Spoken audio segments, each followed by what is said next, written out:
몸이 청은망은이었다. 3주. 3주. 정확히 21일 동안 나는 송도 신도시 건설 현장의 컨테이너 박스에서 쪽잠을 자며 살았다. 안전모에 눌려 엉망이 된 머리카락에서는 아직도 흙먼지 냄새가 나는 듯했고, 손톱 밑에는 미처 닦아내지 못한 검은 때가 희미하게 남았다. 하지만 괜찮았다. 조금 전 발주처 담당자가 내 두 손을 덥석 잡으며 서 팀장님 아니었으면 이 프로젝트 기한 내에 절대 준공 못했을 겁니다. 정말 고맙습니다. 라고 외쳤을 때 21일간의 피로는 눈 녹듯 사라졌으니까. 완벽한 성공이었다. 회사의 3분기 실적을 통째로 견인할 그야말로 대박 프로젝트. 나는 그 성과물을 품에 안고 테헤란로의 YJ 건설 본사로 향했다. 엘리베이터 거울에 비친 내 모습은 가관이었다. 밤샘 작업으로 퀭한 눈, 푸석한 피부, 어젯밤 현장 사무실 소파에서 웅크리고 자느라 구겨진 낡은 티셔츠와 빛바랜 청바지. 손에 든 에코백에는 방금 출력한 따끈따끈한 준공 보고서와 발주처의 감사장이 담겨 있었다. 일단 보고만 끝내고 집에 가자. 집에 가서 뜨거운 물에 몸을 푹 담그고 진우 씨가 좋아하는 된장찌개를 끓여줘야지. 아주 소박하고도 간절한 계획이었다. 23층 전략기획실의 문이 열리자 싸늘한 에어컨 바람과 함께 팽팽한 긴장감이 나를 덮쳤다. 정기주간 회의가 막 시작되려는 참이었다. 모두들 나를 보고 잠시 멈칫했다. 그들의 시선이 내 머리부터 발끝까지를 빠르게 훑고 지나가는 것이 느껴졌다. 나는 애써 태어난 척하며 입을 열었다. 다들 좋은 아침입니다.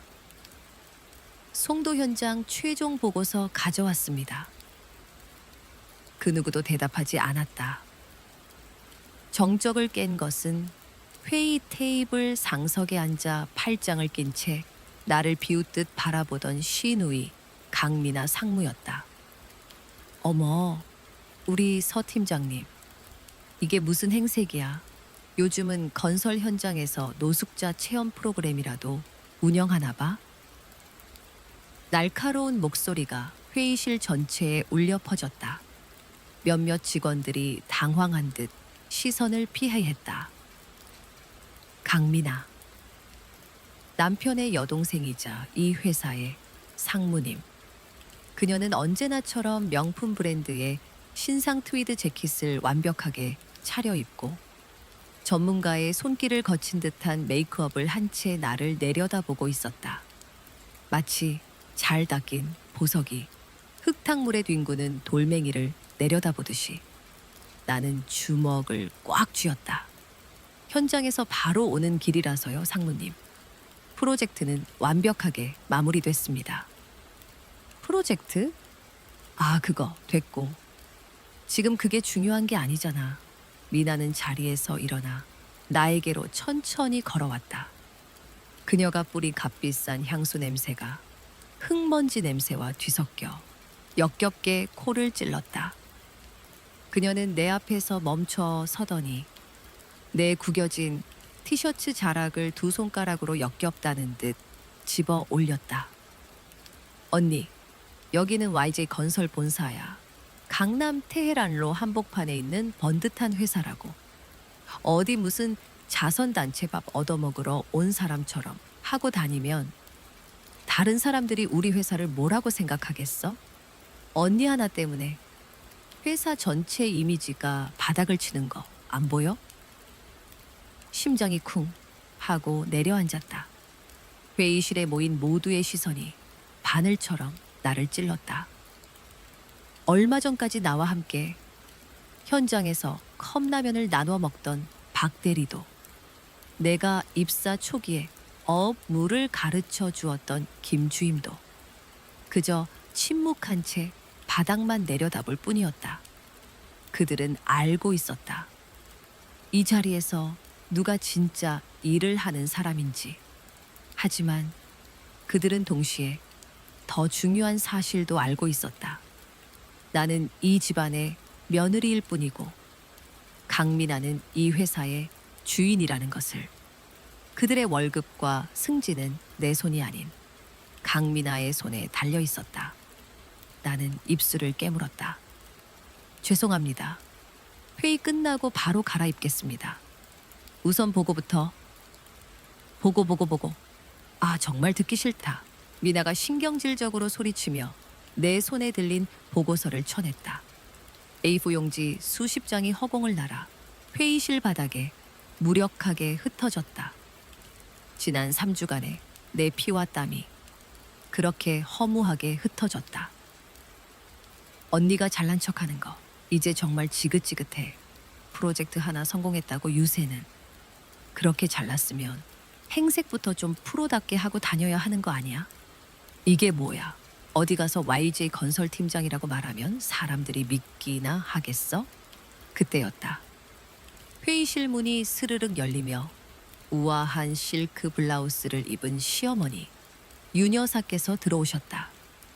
그녀의 손에는 김이 모락모락 나는 녹차잔이 들려 있었다. 어머, 이게 다 무슨 소란이니? 미나는 기다렸다는 듯 윤 여사에게 달려가 팔짱을 꼈다. 어머니, 잘 오셨어요. 어머니, 며느리 좀 보세요. 어디 동남아 순회 공연이라도 뛰고 온 사람 같아요.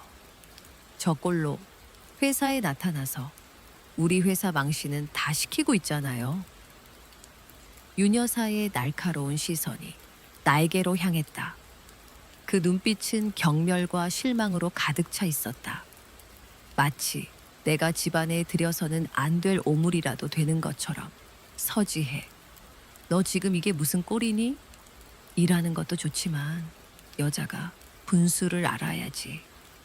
밖에서 사람들이 보면 시어미가 며느리 구박해서 저렇게 하고 다닌다고 욕할 것 아니냐. 어머니, 그게 아니라 현장에서 급하게 오느라 핑계 대지 마라. 네가 이 회사에 발을 들인 이상 너는 그냥 서지혜가 아니야. YJ 건설의 며느리이자 안주인으로서의 품위를 지켜야 할 의무가 있는 거라고. 머리는 산발을 하고 옷은 다 구겨지고 쯧쯧. 정말 눈뜨고 못 봐주겠구나. 나는 할 말을 잃었다.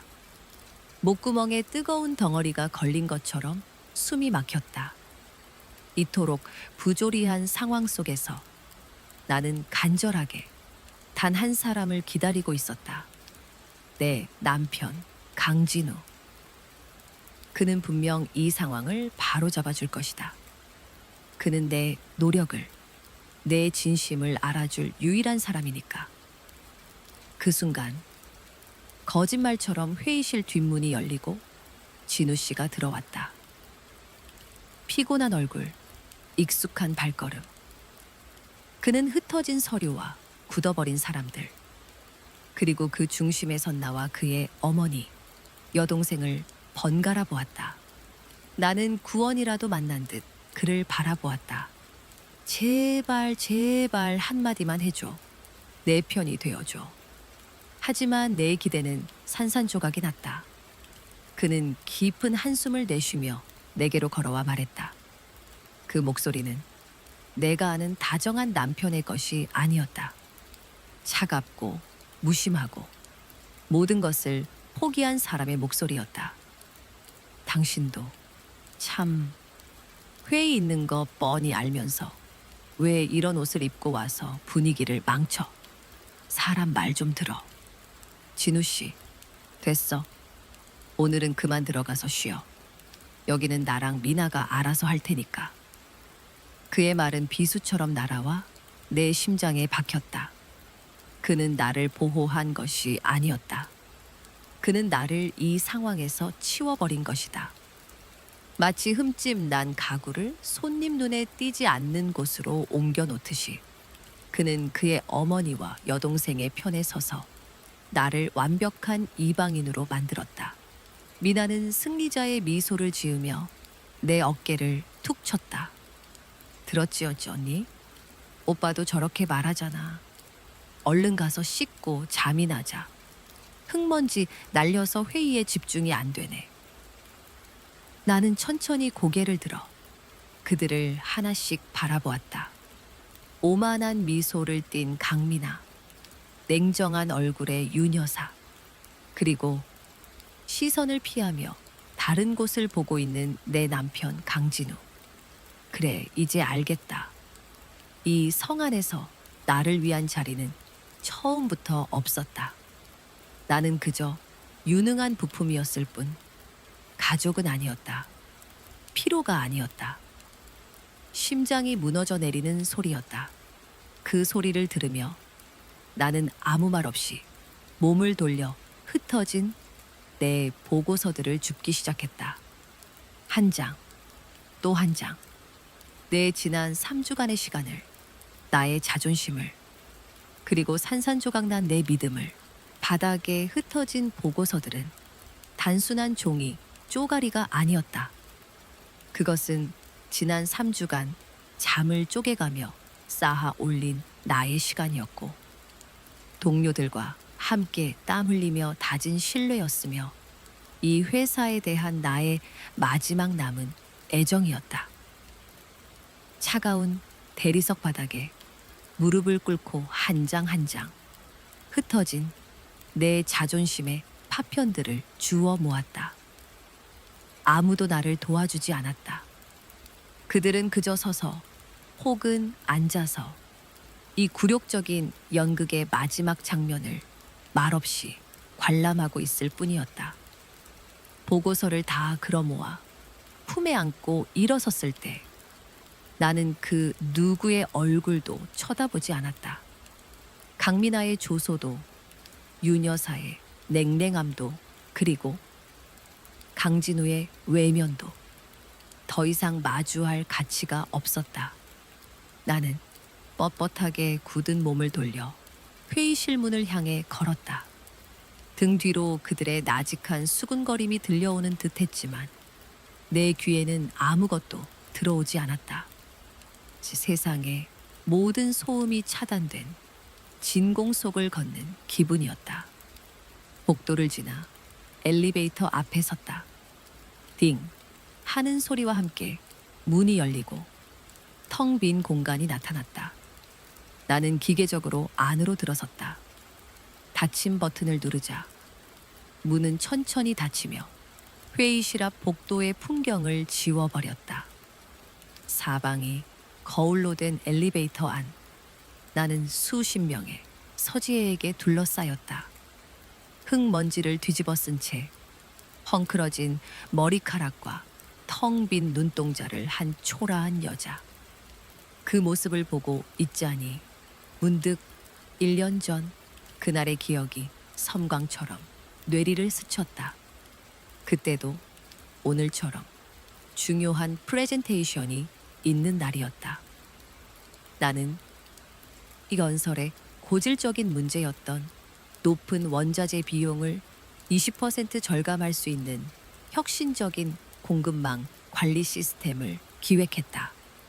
거의 한 달간 나는 시장 데이터와 씨름하고 해외 논문을 뒤져가며 제안서를 만들었다. 밤을 새워가며 만든 PPT의 마지막 장을 저장했을 때 창밖은 이미 동이 트고 있었다. 나는 희열에 차 있었다. 이 제안서가 통과된다면 회사는 엄청난 이익을 얻게 될 것이고 나 또한 내 실력을 온전히 인정받을 수 있을 터였다. 발표 전날 나는 혹시나 하는 마음에 시누이인 미나에게 제안서를 미리 보여주었다. 미나야, 내일 발표할 건데 혹시 상무님 입장에서 보완할 점이 있을까 해서. 그녀는 건성으로 서류를 넘겨보며 언니 잘했네. 이따 내가 다시 한번 꼼꼼히 볼게 라고 말했다. 나는 그 말을 순진하게 믿었다. 그리고 발표 당일 내가 막 단상 앞으로 나아가려던 순간이었다. 강민아가 먼저 자리에서 벌떡 일어났다. 잠깐만요. 제가 먼저 긴급 제안할 것이 있습니다. 나는 어리둥절한 채 그녀를 바라보았다. 그녀는 당당하게 단상 위로 올라가 스크린에 익숙한 PPT 파일을 띄웠다. 내 파일이었다. 내가 밤새워 만든, 내 손때가 묻은 바로 그 파일. 그녀는 마치 자신이 모든 것을 기획한 것처럼 내가 그녀에게 설명해 주었던 핵심 개념과 기대 효과를 토시 하나 틀리지 않고 읊어댔다. 내가 강조했던 데이터와 그래프를 손가락으로 가리키며 미래의 비전을 역설했다. 회의실에 모인 임원들은 감탄사를 연발했다. 나는 온몸의 피가 차갑게 식는 것을 느꼈다. 이건 명백한 도둑질이었다. 발표가 끝나고 박수 소리가 터져 나올 때 나는 떨리는 목소리로 입을 열었다. 사실 그 제안서는 제가 내 말이 채 끝나기도 전에 상석에 앉아 계시던 윤 여사께서 나를 제지했다. 그녀의 목소리는 부드러웠지만 칼날처럼 날카로웠다. 지혜야, 그만하거라. 한 집안 식구끼리 공을 다투는 모습 보기 좋지 않다. 여자가 너무 잘나서 뭐에 쓰겠니? 때로는 동생에게 양보할 줄도 아는 게 미덕이란다. 나는 얼어붙었다. 양보라니. 내 피와 땀을 통째로 빼앗긴 것이 어떻게 양보가 될 수 있단 말인가. 고개를 돌려 도움을 청하듯 남편 진우 씨를 보았다. 그는 내 눈을 피하겠다. 그는 창밖을 바라보고 있었다. 마치 이 회의실에 존재하지 않는 사람처럼. 그의 침묵은 그 어떤 비난보다 더 아프게 내 심장을 찔렀다. 그는 모든 것을 알고 있었다. 하지만 그는 나를 위해 단 한마디도 하지 않았다. 그때 나는 처음으로 깨달았다. 이 집안에서 나는 철저히 혼자라는 것을. 엘리베이터가 1층에 도착했다. 나는 비틀거리며 밖으로 나왔다. 로비를 가로질러 아무도 찾지 않는 비상계단으로 향했다. 육중한 철문을 열고 안으로 들어서자 서늘하고 축축한 공기가 나를 감쌌다. 나는 그 자리에 주저앉아 차가운 시멘트 벽에 머리를 기댔다. 눈물이 터져 나올 것 같았지만 이상하게 눈물은 나지 않았다. 대신 지난 몇 년간의 시간이 주마등처럼 스쳐 지나갔다. 결혼 후 나는 내 모든 것을 건설에 쏟아부었다. 주말도 명절도 반납하고 현장을 지켰다. 진우 씨의 부족한 실적을 메우기 위해 그의 프로젝트를 밤새워 도왔다. 윤 여사의 까다로운 비위를 맞추기 위해 원치 않는 사교 모임에 나가 웃음을 팔았다. 나는 그것이 가족이 되는 과정이라고 믿었다. 내가 노력하면, 내가 희생하면 언젠가는 그들도 나를 진정한 가족으로 받아줄 것이라고.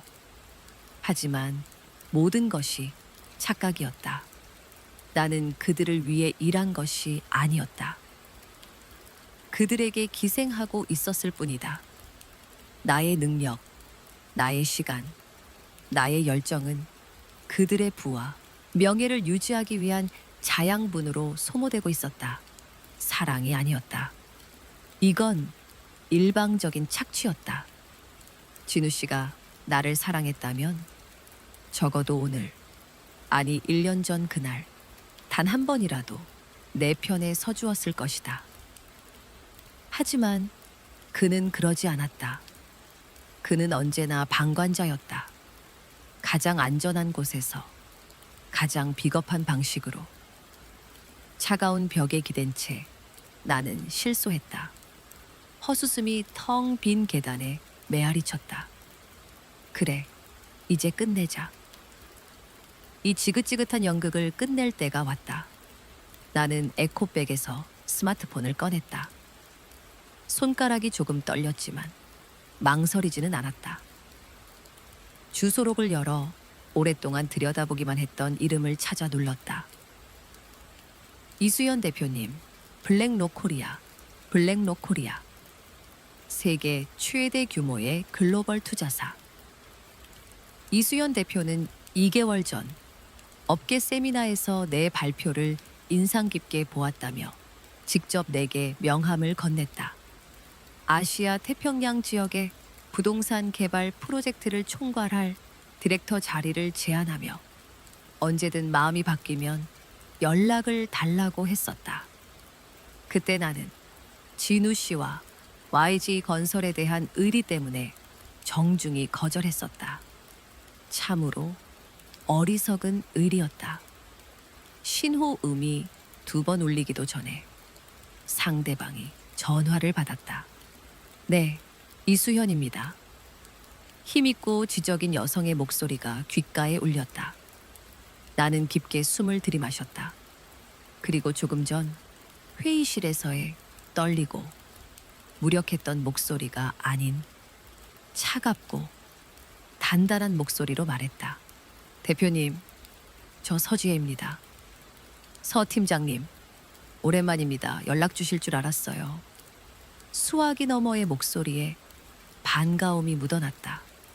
지난번에 제안해 주셨던 자리 아직 유효합니까? 짧은 침묵이 흘렀다. 이내 이수연 대표의 목소리에 확신에 찬 힘이 실렸다. 물론입니다. 서 팀장님 같은 인재를 위한 자리는 언제나 비워두는 법이죠. 언제부터 출근 가능합니까? 나는 비상계단의 작은 창문 너머로 보이는 YG 건설의 거대한 로고를 바라보았다. 한때 나의 자부심이었고 나의 세상이었던 저 이름. 이제는 벗어던져야 할 낡은 족쇄일 뿐이었다. 정리할 시간이 필요합니다. 하지만 최대한 빨리 시작하겠습니다. 좋습니다. 그럼 인사팀 통해서 공식 오퍼레터 보내드리겠습니다. 여의도에서 봅시다. 서지혜 디렉터님. 디렉터님. 그 한마디가 내 귓가에 새로운 세상의 문을 여는 소리처럼 울려 퍼졌다. 전화를 끊고 나는 천천히 자리에서 일어났다. 더 이상 눈물은 없었다. 슬픔도 분노도 가라앉은 마음 깊은 곳에서 차가운 결심이 솟아올랐다. 나는 YG 건설의 건물을 등지고 밖으로 걸어 나왔다. 테헤란로의 오후 햇살이 눈부시게 쏟아졌다. 강진우, 강민아, 그리고 윤 여사. 당신들이 나를 버린 게 아니야. 내가 오늘부로 당신들을 버리는 거야. 2달이라는 시간은 모든 것을 바꿔놓기에 충분했다. 나의 세상은 강남 테헤란로에서 금융의 심장, 여의도로 옮겨왔다. 내가 매일 아침 출근하는 곳은 더 이상 YG건설의 칙칙한 회색 빌딩이 아닌 푸른 한강을 굽어보는 여의도 IFC, 그 반짝이는 유리 건물 50층에 위치한 블랙록 코리아였다. 서 디렉터님, 10분 뒤에 송도 스마트시티 프로젝트 투자심의 최종 브리핑 시작하겠습니다. 내 비서인 김민지 씨의 차분한 목소리에 나는 모니터에서 눈을 떼고 고개를 끄덕였다. 네, 준비해 주세요. 관련 부서장들 모두 참석했는지 확인하고 5분 전에 회의실에서 보죠. 그녀가 가볍게 목례를 하고 나가자 나는 의자 깊숙이 등을 기댄 채 통유리창 너머로 펼쳐진 서울의 풍경을 내려다보았다. 국회의사당의 둥근 지붕과 63빌딩의 황금빛 외벽이 가을 햇살 아래 선명했다. 이곳에 온 후 나는 단 하루도 과거를 돌아보며 슬퍼할 틈이 없었다. 블랙록 코리아에서의 생활은 전쟁 같았다. 세계 각국에서 모인 최고 수준의 인재들, 분 단위로 쪼개 쓰는 시간, 수천억, 수조 원이 오가는 거대한 프로젝트들. 나는 살아남기 위해, 아니 이기기 위해 스스로를 채찍질했다. 새벽 5시에 일어나 월스트리트 저널과 파이낸셜 타임스를 읽으며 하루를 시작했고, 밤에는 중국어와 국제계약법을 공부했다. 주말에는 잠재적 투자처를 분석하기 위해 전국 곳곳을 돌아다녔다. 머리는 다시 단정하게 잘랐고, 낡은 청바지와 티셔츠는 옷장 가장 깊숙한 곳에 던져버렸다. 그 자리에는 몸에 꼭 맞는 세련된 디자인의 정장과 날렵한 스틸레토 힐이 대신 채워졌다. 거울 속에는 더 이상 YG 건설의 서 팀장이 없었다. 그곳에는 블랙록 코리아의 프로젝트 총괄 디렉터 서지혜가 서 있었다. 냉철하고 빈틈없으며 그 누구에게도 쉽게 마음을 열지 않는 여자. 이혼 서류는 2달 전 IJ건설에 사직서를 내던 바로 그날 변호사를 통해 강진호에게 보냈다.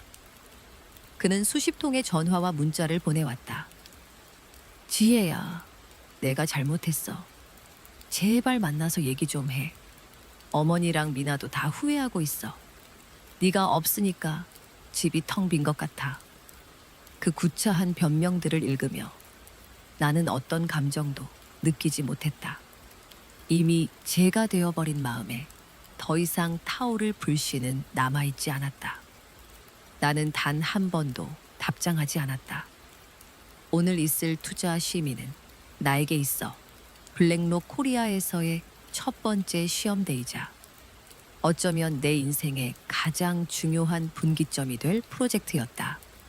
송도 스마트시티, 총 사업비 1조 2천억 원 규모의 초대형 복합단지 개발 사업. 블랙록이 이 프로젝트의 메인 투자사로 참여하기로 결정하면서 시공사 선정을 위한 최종 입찰이 진행 중이었다. 그리고 그 최종 후보 명단에는 너무나도 익숙한 이름이 포함되어 있었다. YG 건설. 김민지 씨가 가져다준 최종 입찰 참여 기업 리스트를 처음 보았을 때 나는 잠시 숨을 멈췄다.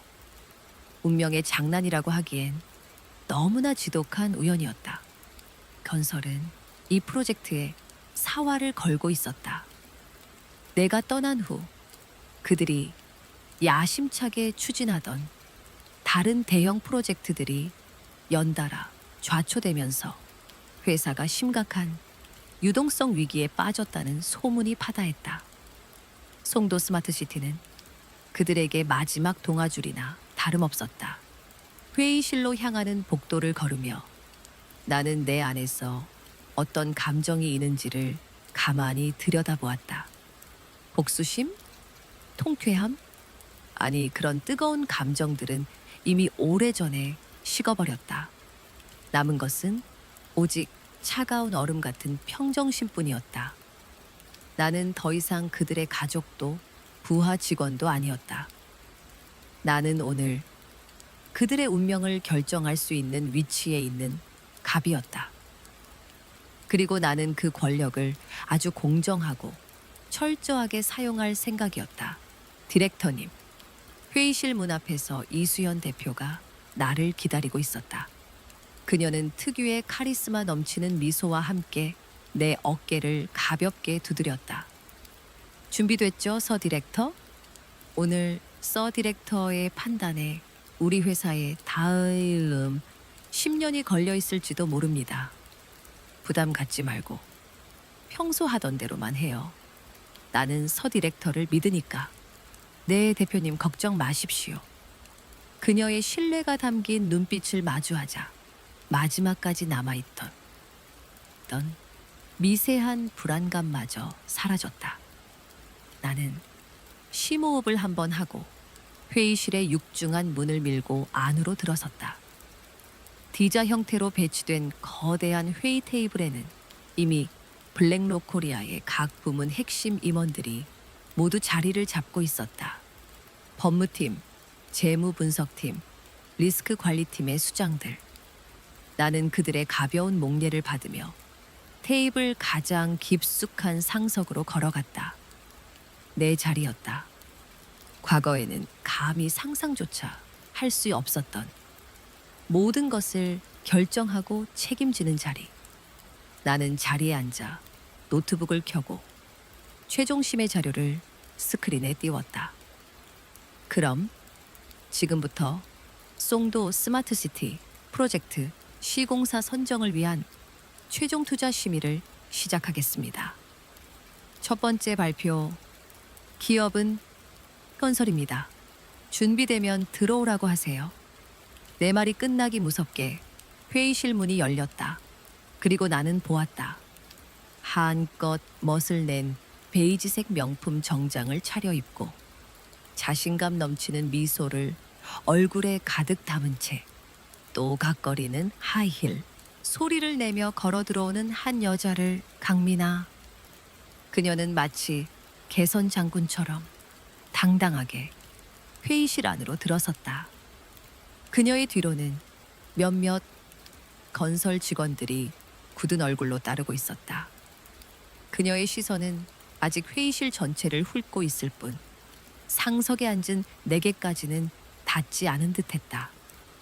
그녀는 준비된 발표자 자리에 서서 마이크를 가볍게 두드리며 말했다.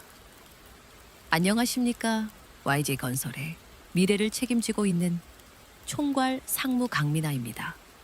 오늘 이 자리에서 저희 YG건설이 왜 송도 스마트시티의 가장 완벽한 파트너인지를 증명해 보이겠습니다. 그 오만하고 자신만만한 목소리. 회의실의 모든 임원들이 잠시 숨을 죽이고 발표자를 주시했다. 바로 그때였다. 발표를 위해 고개를 든 강민아의 시선이 마침내 회의 테이블 가장 상석에 앉아 있는 나와 마주친 것은 시간이 멈춘 것 같았다. 그녀의 얼굴에서 자신만만한 미소가 순식간에 사라졌다.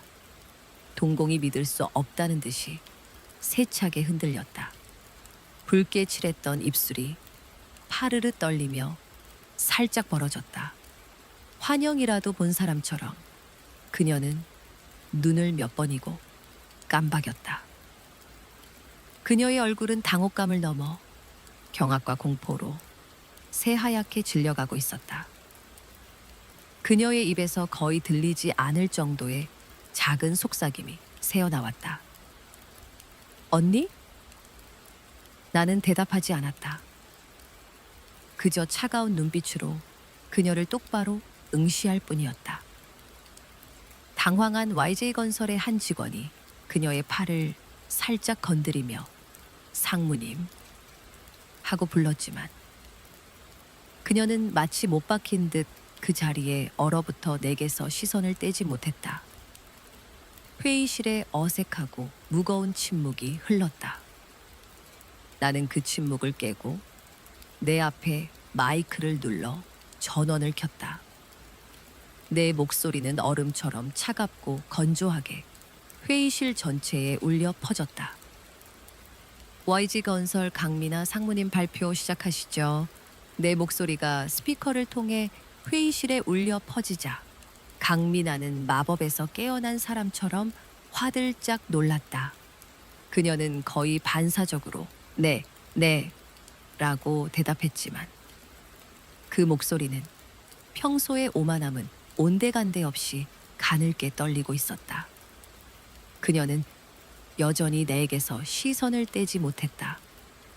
그 눈에는 수만 가지 감정이 혼란스럽게 뒤엉켜 있었다. 불신, 경악, 분노, 그리고 아주 희미한 두려움까지. 어떻게 언니가 여기에 그녀가 마이크가 꺼진 줄 알았는지 혼잣말처럼 중얼거리는 소리가 미세하게 회의실에 퍼졌다. 나는 대답할 가치도 없다는 듯 내 앞에 놓인 태블릿 PC로 시선을 돌렸다. 화면에는 YG건설이 제출한 사업 계획서 파일이 열려 있었다. 나는 손가락으로 페이지를 넘기며 다시 한번 나직하지만 모두가 들을 수 있는 목소리로 말했다. 강민아 상무님, 발표 시간은 모든 입찰사에 동일하게 20분이 주어집니다. 이미 1분이 지났습니다. 내 냉정한 말투에 강민아는 그제야 정신을 차린 듯했다. 그녀는 마른 침을 삼키고 떨리는 손으로 노트북을 열어 프레젠테이션 파일을 띄웠다. 하지만 이미 그녀의 페이스는 완전히 무너져 있었다. 스크린에 YG건설의 화려한 로고가 떠올랐지만 그것을 소개하는 그녀의 목소리는 불안하게 갈라졌다. 저희 YG건설은 지난 30년간 대한민국 건설업계를 이끌어 온 선두주자로서. 그녀는 준비해온 대본을 읽는 듯 했지만 문장은 계속 끊겼고 시선은 불안하게 흔들렸다. 몇 번이고 나와 눈이 마주칠 때마다 그녀는 질겁하며 스크린으로 고개를 돌렸다. 마치 내 눈빛이 그녀를 꿰뚫어 보는 것 같았으리라. 나는 아무런 표정도 짓지 않았다. 그저 팔짱을 낀 채 무심한 심사위원의 얼굴로 그녀의 서툰 발표를 지켜볼 뿐이었다. 그녀가 땀을 뻘뻘 흘리며 프로젝트의 개요를 설명하기 시작했다. 하지만 그 내용은 내가 YG건설에 있을 때 이미 수십 번도 더 검토했던 진부하고 허점투성이인 계획의 재탕에 불과했다. 새로운 비전도 혁신적인 전략도 없었다. 그저 과거의 성공 사례를 나열하며 우리 회사는 원래 잘했다는 말만 반복하고 있었다. 그래서 저희 YG건설은 이번 송도 스마트시티 프로젝트를 통해 글로벌 스탠다드에 부합하는 최고의 주거 공간을 선보일 것입니다. 그녀가 말을 더듬으며 간신히 다음 슬라이드로 넘겼을 때 나는 처음으로 입을 열었다. 강 상무님. 내 부름의 강민아는 물론 회의실에 있던 모든 사람들의 시선이 내게로 집중되었다. 방금 글로벌 스탠다드를 언급하셨는데 구체적으로 어떤 기준을 말씀하시는 겁니까? 현재 건설이 제출한 설계안의 친환경 건축물 인증 등급은 국내 기준 우수 등급에 그치고 있습니다. 아시다시피 저희 블랙록은 최소 최우수 등급 리이드로 따지자면 골드 등급 이상을 의무화하고 있습니다. 이 부분에 대한 구체적인 계획이 있습니까? 송곳처럼 날카로운 질문이었다. 회의실의 공기가 순간적으로 차가워졌다. 강민아의 얼굴이 하얗게 굳었다. 그녀는 그저 그 부분은 저희가 추후에 보완할 계획입니다. 라며 얼버무렸다. 명백히 준비되지 않은 답변이었다. 나는 고개를 젓지 않고 다음 질문을 던졌다. 추후 보완 계획 말고요. 지금 이 자리에서 제시할 수 있는 구체적인 솔루션을 묻고 있는 겁니다. 예를 들어 설계 변경에 따른 추가 비용은 어느 정도로 예상하고 있으며 그 비용은 어떻게 조달할 계획인지, 또한 공사기간 연장 가능성은 없는지, 이 모든 리스크에 대한 분석 자료가 있습니까? 강민아는 아무런 대답도 하지 못했다. 그녀는 그저 파리하게 질린 얼굴로 나를 노려볼 뿐이었다. 그 눈빛은 내가 감히 내게라고 말하고 있었다.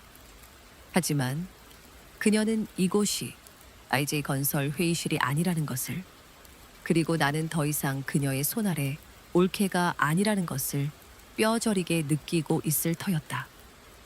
나는 더 이상 그녀를 몰아붙이지 않고 태블릿으로 시선을 돌렸다. 알겠습니다. 답변이 준비되지 않은 것으로 이해하겠습니다. 계속 진행하시죠. 그 후로 발표는 완전히 제2의 앙으로 흘러갔다.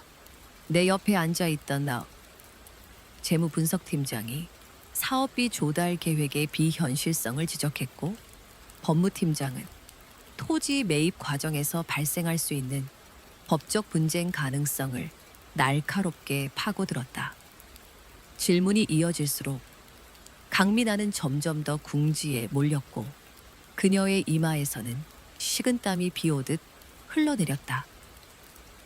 그녀 뒤에 앉아있던 YJ 건설의 직원들은 고개를 숙인 채 참아 스크린을 쳐다보지도 못했다. 한때는 나를 외면했던 바로 그 얼굴들이었다. 20분의 발표 시간이 지옥처럼 흘러갔다. 마지막 슬라이드를 띄우고 강민아가 거의 울먹이는 목소리로 이상으로 발표를 마치겠습니다 라고 말했을 때 회의실에는 싸늘한 정적만이 감돌았다. 이수연 대표는 팔짱을 낀 채 미동도 하지 않았고 다른 임원들 역시 아무런 말도 하지 않았다. 그것은 가장 완벽한 형태의 거절의 의사 표현이었다. 강민아는 완전히 넋이 나간 표정으로 잠시 서 있더니 이내 결심한 듯 나를 향해 걸어오기 시작했다. 그녀가 내 자리 앞까지 다가왔을 때 회의실에 모두가 긴장하며 그녀를 주시했다. 그녀는 테이블 위로 몸을 숙여 오직 나만이 들을 수 있는 작은 목소리로 속삭였다. 언니, 아니 서지혜 씨, 대체 이게 무슨 짓이야? 일부러 나 망신 주려고 이러는 거지? 나는 그녀의 눈을 똑바로 마주 보았다. 그 속에서 타오르는 분노와 굴욕감을 정면으로 받으며 나는 입꼬리만 살짝 올려 미소를 지었다. 망신이란요, 강상무님. 저는 그저 제 일을 하고 있을 뿐입니다. 투자 가치가 없는 프로젝트에 회사 돈 수천억을 쓸 수는 없으니까요. 이건 상식 아닙니까? 뭐 투자 가치가 없어. 우리 YJ 건설이 어떤 회사인데 과거의 명성이 미래의 성공을 보장해주지는 않죠. 나는 차갑게 말을 잘랐다. 오늘 발표 잘 들었습니다. 결과는 공식적인 절차를 통해 통보될 겁니다. 이제 그만 나가주시죠. 다음 발표 팀이 기다리고 있습니다. 네, 단호한 태도에 강민아는 더 이상 아무 말도 하지 못했다. 그녀는 주먹을 꽉 쥔 채 부들부들 떨다가 결국 치욕으로 일그러진 얼굴을 하고 돌아서서 회의실을 나갔다. 그녀가 나가고 문이 닫히자 회의실을 짓누르던 무거운 공기가 조금은 가벼워지는 듯했다. 나는 잠시 눈을 감았다. 통쾌함보다는 씁쓸함이 더 컸다. 한때 내가 청춘을 바쳤던 회사가 저렇게까지 무너져 내린 모습을 보는 것은 결코 유쾌한 일이 아니었다. 하지만 나는 알고 있었다. 이것은 끝이 아니라 이제 겨우 시작일 뿐이라는 것을. 강민아는 이대로 물러설 여자가 아니었다. 그리고 나는 그녀가 어떤 방식으로 나오든 전부 상대해줄 준비가 되어 있었다.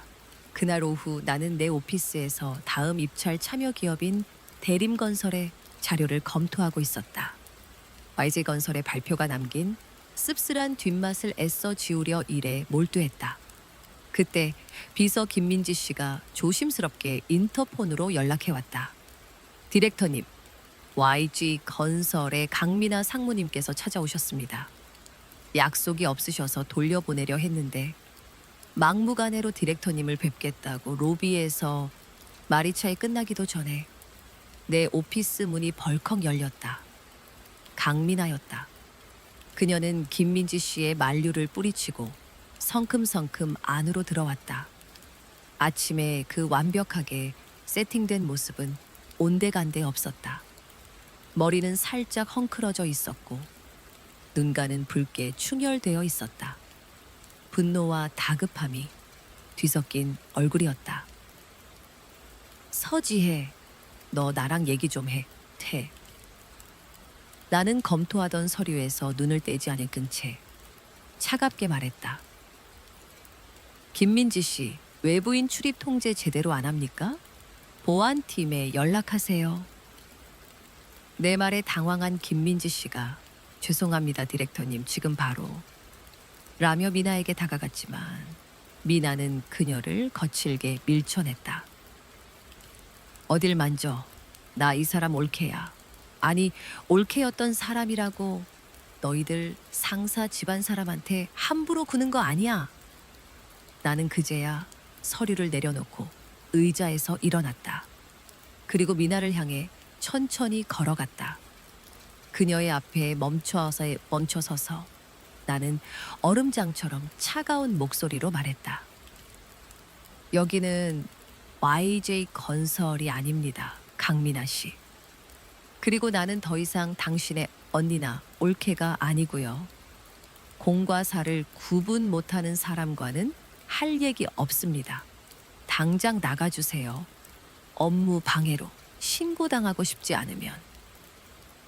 내 싸늘한 태도에 미나는 잠시 주춤하는 듯 했다.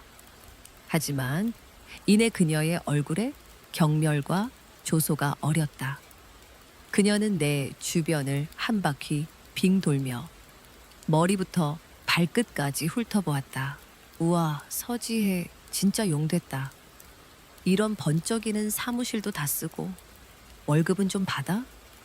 우리 아빠 회사에서 빌빌댈 때보다는 많이 받나 보네. 그러니까 이렇게 눈에 뵈는 게 없지.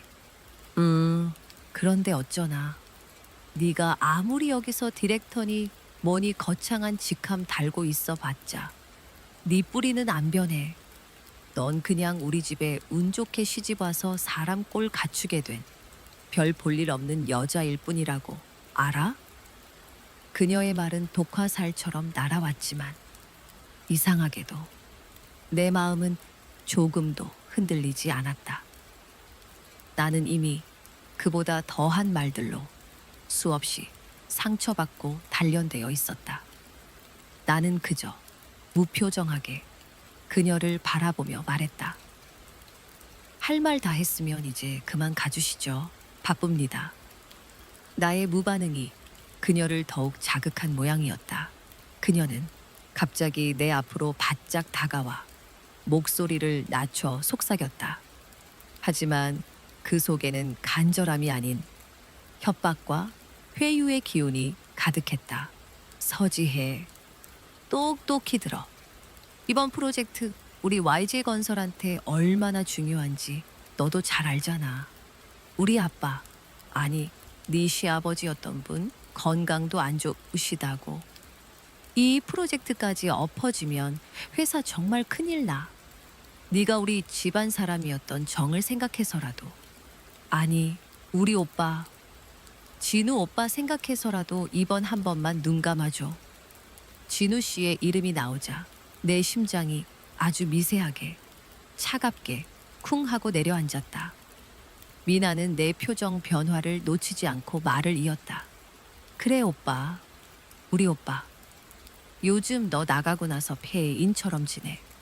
매일 술만 마시고. 너 아직 오빠 사랑하잖아, 안 그래? 네가 이번 일만 잘 해결해주면 내가 어머니 설득해서 너 다시 우리 집에 들어오게 해줄게.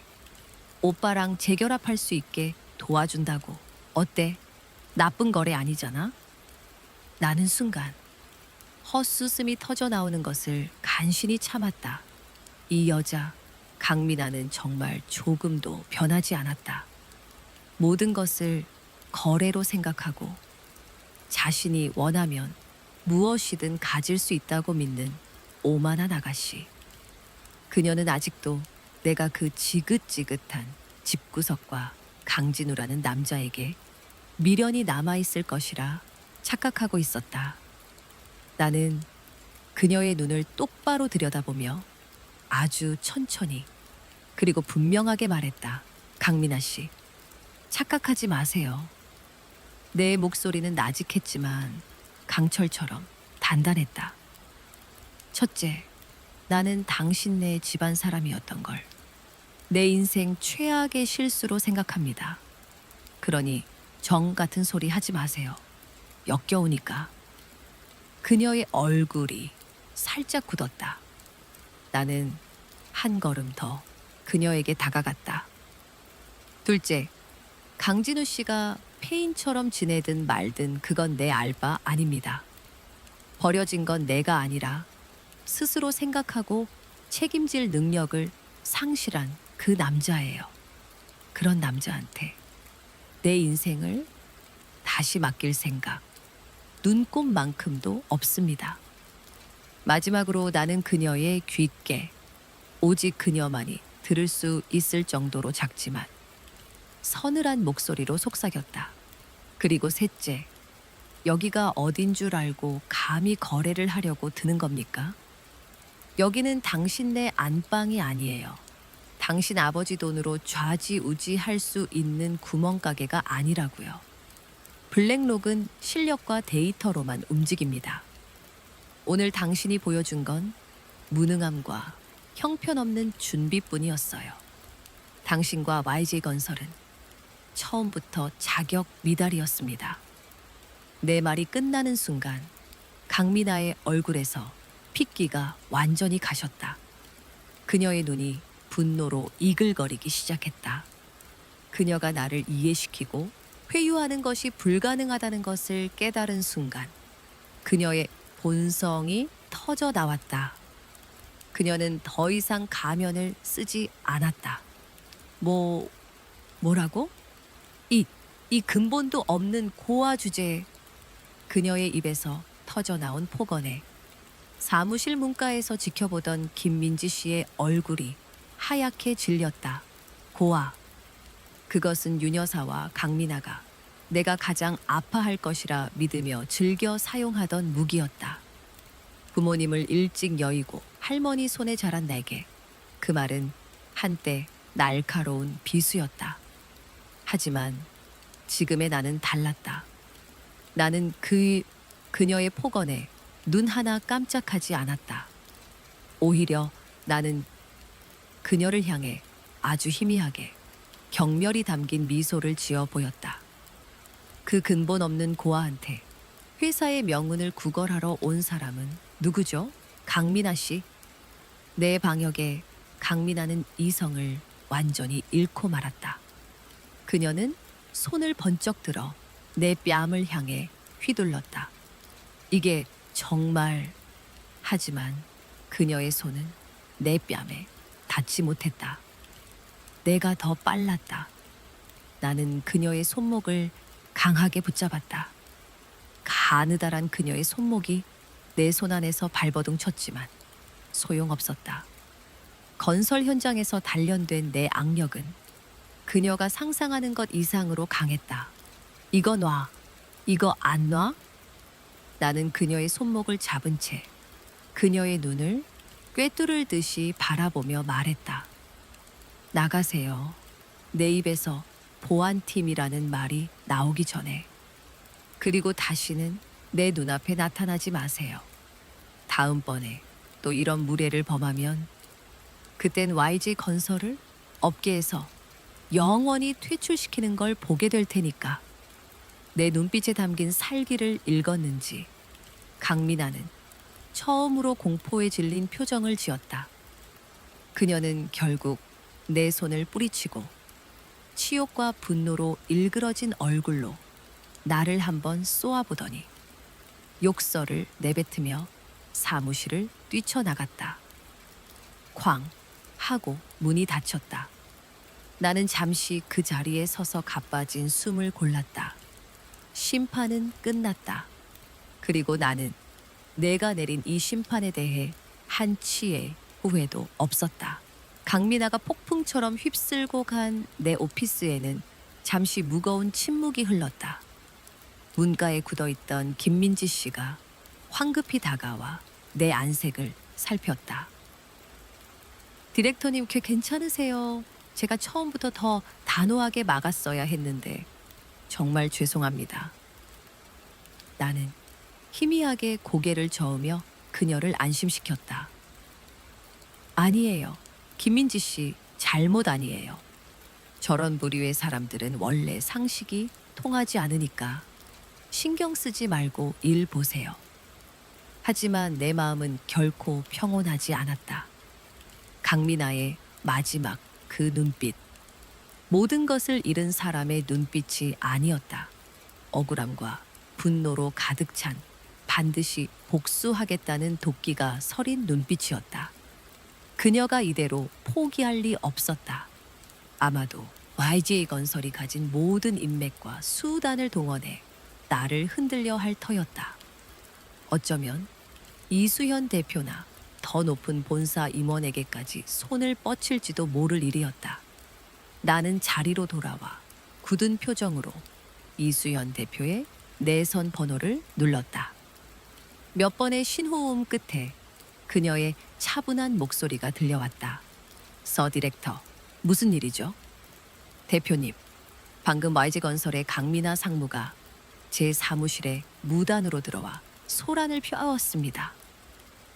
나는 감정을 배제한 채 방금 있었던 일을 육하 원칙에 따라 건조하게 보고했다. 그녀의 협박과 회유, 그리고 마지막 폭언까지. 수화기 너머의 이수연 대표는 내 이야기가 끝날 때까지 아무 말 없이 듣고만 있었다. 그렇게 됐습니다. YG건설 측에서 비공식적인 루트로 압력을 행사할 가능성이 있어 보입니다. 미리 보고 드리는 게 좋을 것 같아서요. 잠시 침묵이 흘렀다. 나는 긴장된 마음으로 그녀의 다음 말을 기다렸다. 혹시 그녀가 나에게 YG건설과의 개인적인 관계를 문제 삼지는 않을까? 혹은 이 프로젝트에서 손을 떼라고 하지는 않을까 하는 불안감이 아주 없지는 않았다. 하지만 이수연 대표의 대답은 내 예상을 뛰어넘는 것이었다. 그녀는 오히려 낮은 웃음소리를 냈다. 푸흐, 그럴 줄 알았어요. 그 집안 사람들, 근본이 변할 리가 없죠. 네? 서 디렉터, 걱정하지 말아요. 내가 왜 수많은 후보자들 중에 서 디렉터를 이 자리에 앉혔다고 생각해요? 실력? 물론 중요하죠. 하지만 나는 서 디렉터의 그 단단함과 강직함을 더 높이 샀어요. YG 건설 같은 썩은 관행에 물든 기업들을 제대로 상대하려면 당신처럼 원칙을 아는 사람이 필요했거든. 그녀의 목소리에는 나에 대한 절대적인 신뢰가 담겨 있었다. 강민아 상무가 아니라 그 아버지인 강태준 회장이 직접 전화해도 내 대답은 똑같을 겁니다. 블랙록은 원칙대로 한다고. 그러니 서 디렉터는 아무것도 신경 쓰지 말고 하던 대로만 해요. 이 프로젝트의 총괄 책임자는 나도 아니고 본사 회장님도 아니고 바로 서지의 당신이니까 모든 결정은 당신 손에 달렸어요. 전화를 끊고 나는 가슴을 짓누르던 마지막 불안감의 돌덩이가 완전히 사라지는 것을 느꼈다. 그래, 나는 혼자가 아니었다. 나를 믿어주고 지지해주는 사람들이 있었다. 이제 내가 할 일은 명확했다.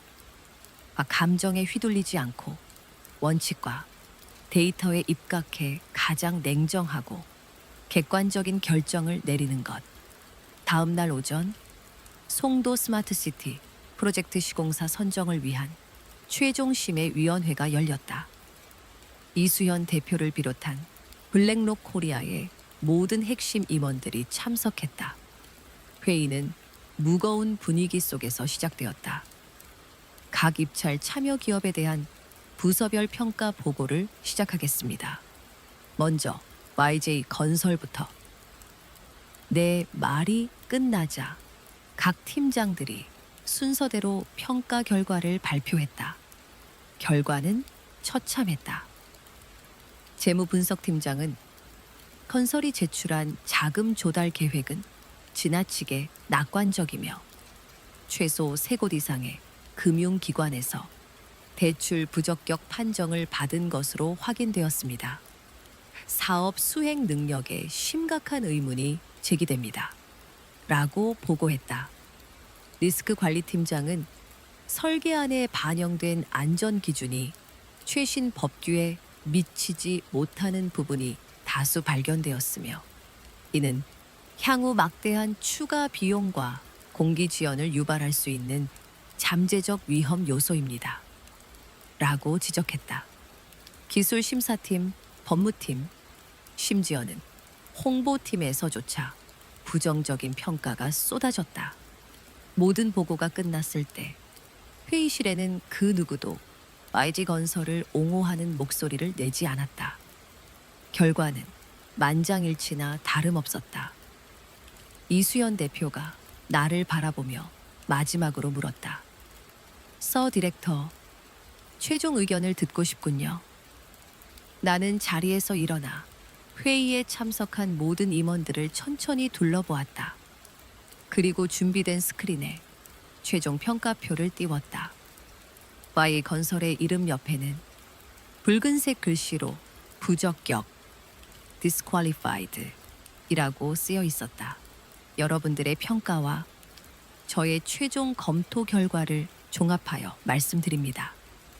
나는 잠시 숨을 고르고 단호한 목소리로 말을 이었다.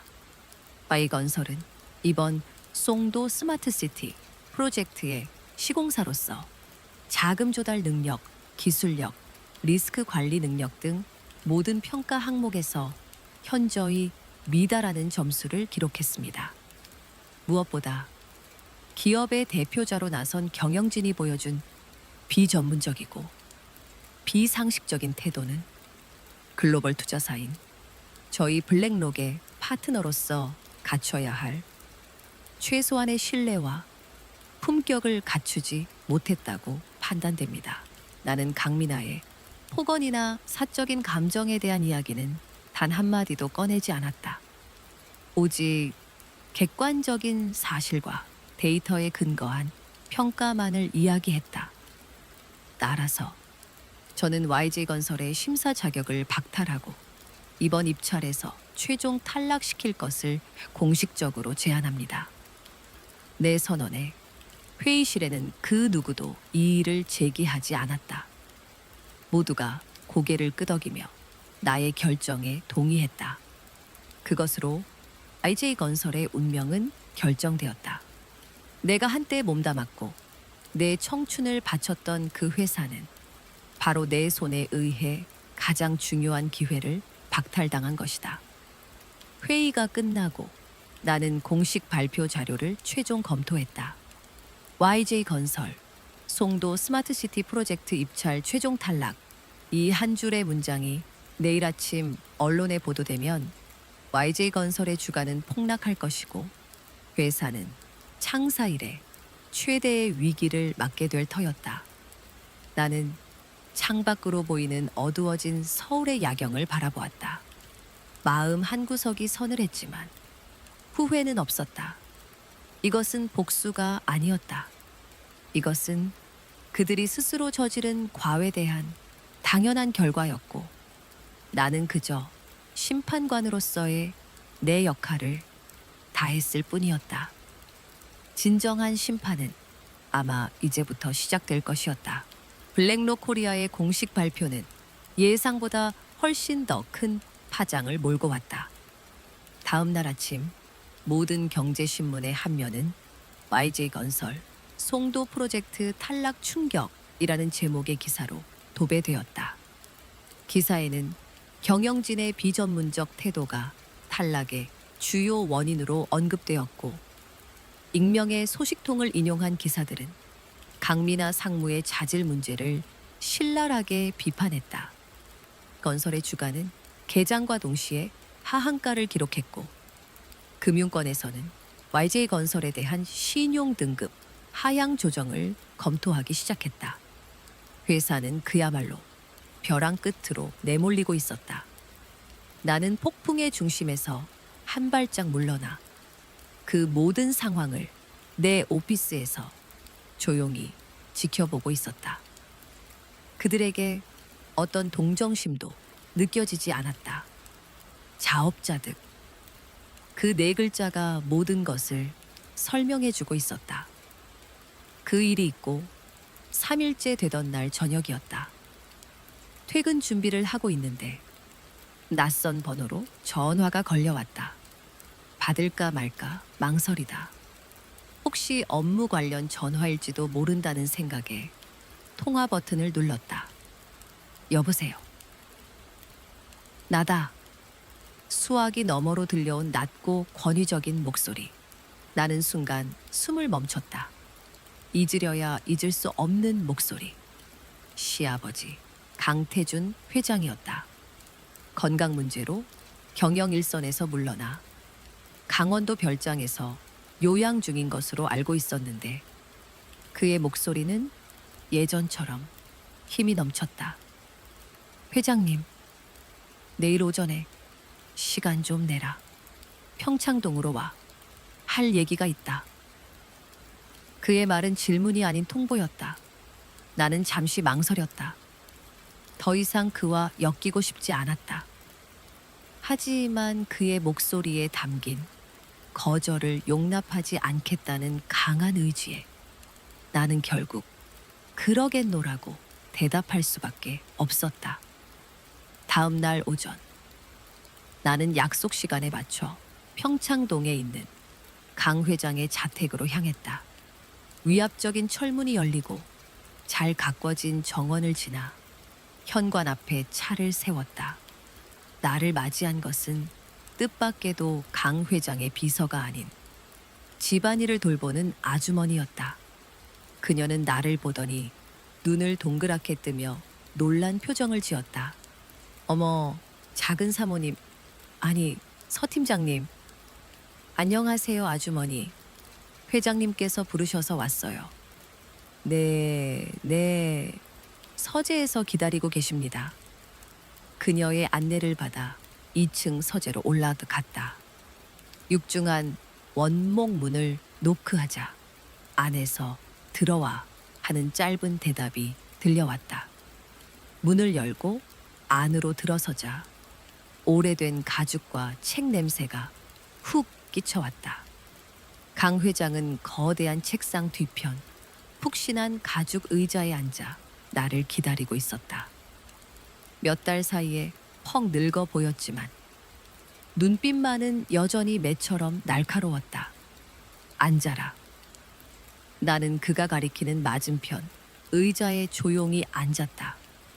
그는 아무 말 없이 나를 빤히 쳐다보았다. 마치 내 속을 전부 꿰뚫어 보려는 듯한 시선이었다. 어색한 침묵이 몇 분간 이어졌다. 마침내 그가 입을 열었다. 일은 할 만하냐? 네, 덕분에요. 덕분이라니, 네 실력으로 간 거지. 그는 짧게 대답하더니 책상 위에 놓여있던 작은 USB 하나를 노트북에 꽂아 닦았다. 그리고 노트북 화면을 내 쪽으로 돌려주었다. 화면에는 영상 파일 하나가 열려 있었다. 플레이 버튼을 누르자 익숙한 풍경이 나타났다. 블랙록 코리아의 회의실이었다. 그리고 그 안에서 벌어지고 있던 YG 건설의 프레젠테이션.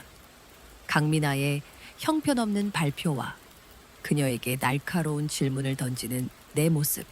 그리고 궁지에 몰린 그녀의 당황한 표정까지. 모든 것이 고스란히 담겨 있었다. 회의실 천장에 설치된 CCTV 영상이었다. 나는 놀라 강 회장을 쳐다보았다. 그는 어떻게 이 영상을 어떻게 구했는지는 묻지 마라. 세상에 돈으로 안 되는 일은 별로 없으니. 그는 씁쓸하게 웃으며 말했다.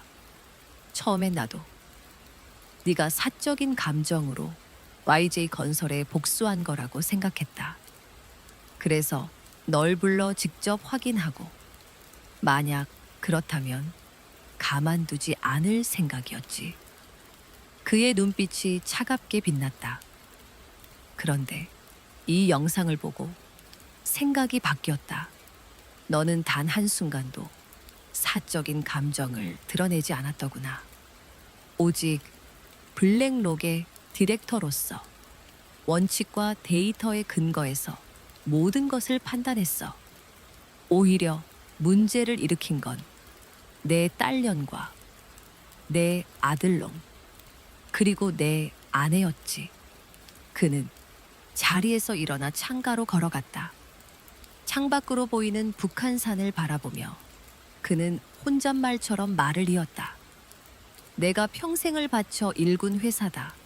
맨주먹으로 시작해서 밤낮 없이 뛰어서 이만큼 키워놨어. 그런데 내가 잠시 아파서 자리를 비운 사이에 그 어리석은 것들이 회사를 통째로 말아먹을 쇼고 작정을 했더구나. 그의 목소리에 깊은 분노와 회한이 서려 있었다. 어제 내가 본사로 복귀했다. 그리고 그 3명을 전부 내 방으로 불렀지. 그의 이야기가 시작되자 나는 숨을 죽였다. 내가 미나에게 이 영상을 보여주며 물었다. 이게 대체 무슨 짓이냐고. 그러자 그 기집애가 뭐라고 했는지 아나? 네가 먼저 자기를 무시하고 망신을 줘서 홧김에 그랬다는구나. 마지막까지 남 탓만 하고 있어. 제 애미를 똑 닮아서. 윤 여사, 그 여자도 마찬가지다. 며느리 교육을 잘못 시켜서 집안 망신시킨 거라고. 오히려 네 탓을 하더군. 제 자식들이 무슨 짓을 했는지는 전혀 중요하지 않아. 그저 가문의 체면, 밖으로 보이는 모습이 전부인 여자지. 그는 깊은 한숨을 내쉬었다. 그리고 마지막으로 내 전남편 강진우에 대해 이야기했다. 가장 실망스러운 건 진우놈이다. 내가 그놈에게 물었다. 네 아내가 저런 부당한 대우를 받을 때 넌 어디서 뭘 했느냐고. 네 동생이 회사를 망치고 있을 때 넌 왜 가만히 보고만 있었느냐고. 그러자 그놈이 그저 고개를 숙인 채 죄송합니다라는 말만 반복하더구나. 제 아내 하나 지키지 못하는 놈. 제 식구의 잘못을 보고도 바로잡을 용기조차 없는 놈. 그런 놈이 어떻게 회사를 책임진단 말이냐. 강 회장은 천천히 몸을 돌려 나를 바라보았다. 그의 눈에는 분노와 함께 깊은 슬픔 같은 것이 어려 있었다. 그래서 내가 모두 정리했다. 강민아, 그녀는 회사에서 쫓아냈어. 내 눈앞에서 사라지라고 했다. 윤 여사에게는 내가 가진 모든 의결권을 회수하고 다시는 회사 경영에 관여하지 말라고 엄포를 넣어왔지. 그리고 진우놈, 그놈은 맡고 있던 모든 프로젝트에서 손떼게 하고 평사원으로 강등시켰다. 밑바닥부터 다시 배우라고 했어. 나는 그의 말에 아무런 대답도 할 수 없었다.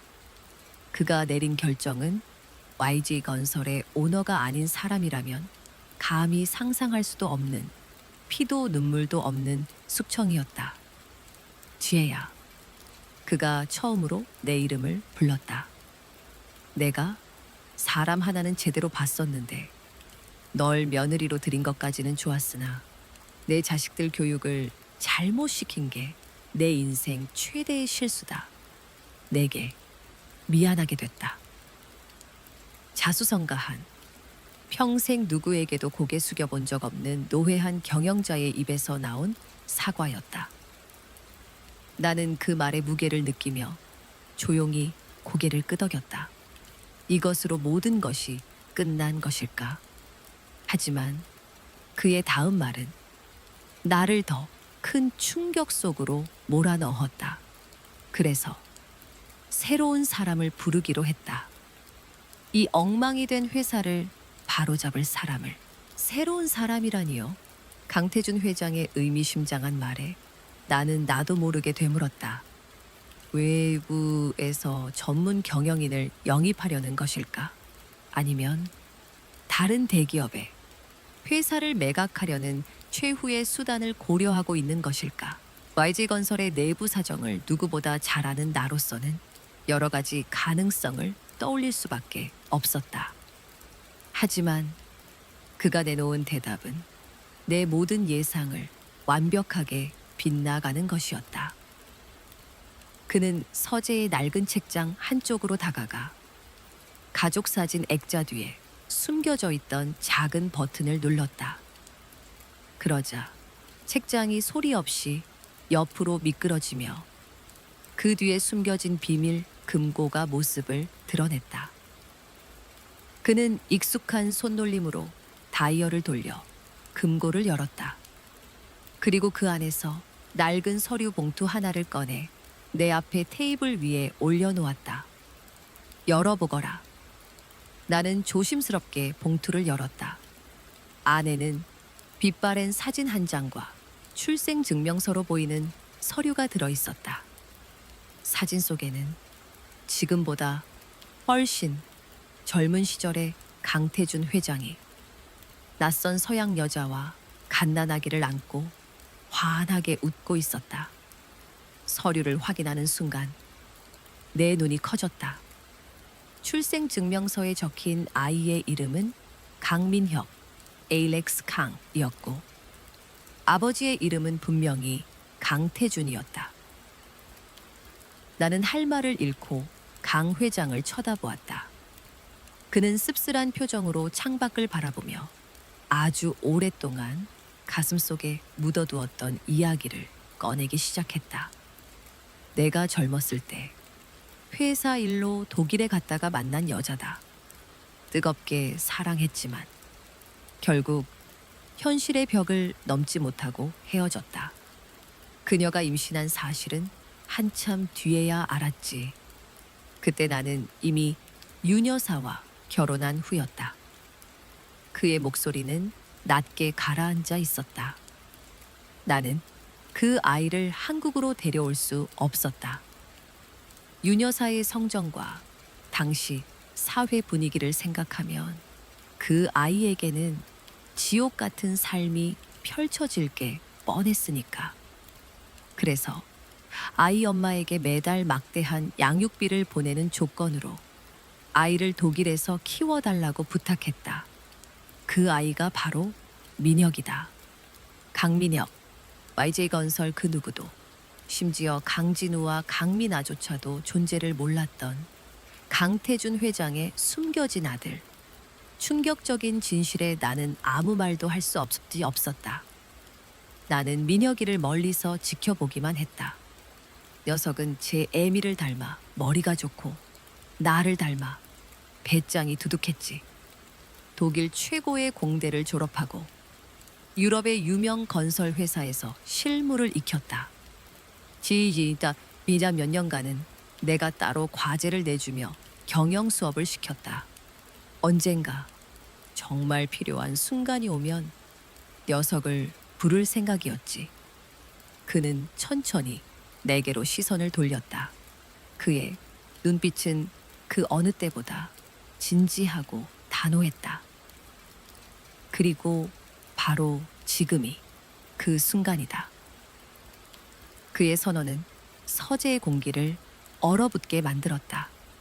강진우도 강민아도 아닌 존재조차 알려지지 않았던 혼외자를 후계자로 삼겠다니.